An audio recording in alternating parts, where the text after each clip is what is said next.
สวัสดีครับบอยพี่ดองมื้อนี้มากินข้าวเหนียวฮ้อนๆป่นปลาทูหัวผักอีโคเพิ่งบ่ได้ลงคลิปก็อย่าว่ากันเด้อ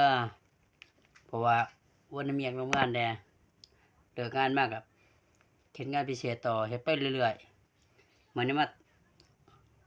ตำปลาทูสิกินให้เบิ่ง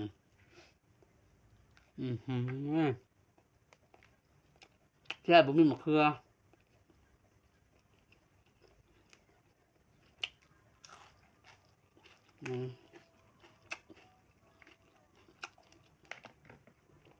มะม่วงเยอะ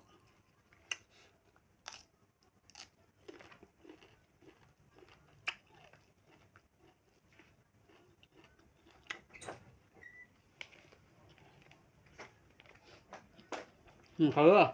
เอาเป็นอย่างทะเล กำลังแขก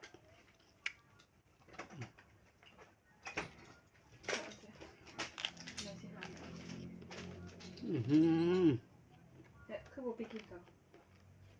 คือออกไปคืน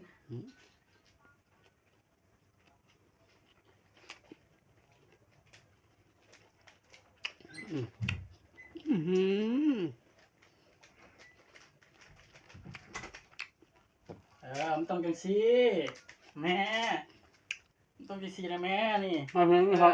เล่นโทรศัพท์มันต้องให้มีประโยชน์แบบนี้นี่นี่แหล้วมันจะได้เงินได้ค่ำผมเป็นเล่นโทรศัพท์เล่นซื่อๆนี่โอ้ยแซ่บป่ะ แซ่บแล้วเนาะเฮ็ดเองกินเอง มาแซ่บพี่น้องเลยมาเด้อกินข้าวได้พี่น้องนะของแซ่บเลยนะครับมาจำปนพี่น้องเลย ปลาทูแมวแมวปลาทูแมวหรอ ของแซ่บพี่น้องเลย ตัวมันให้แมวกลางกินเอง แซ่บ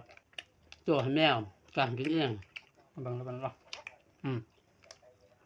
แก้วปลาทูบ้านเฮาแซ่บเลยเนาะ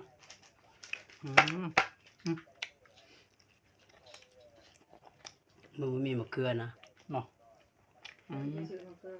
มีมะเขือ ไผ่ต่ำเดียว กำเอง จะต่ำนะจะต่ำเลยนี่พี่นางต่ ขอจ ำบ่ เรียกตามเขาขนาดนะ บ่ เจ็บท้อง คนนึงพี่นางต่ำโอ้ขันจะต่ำไปแซ่บแล้วสิ ำฮะยกอะไรเนาะ แซ่บ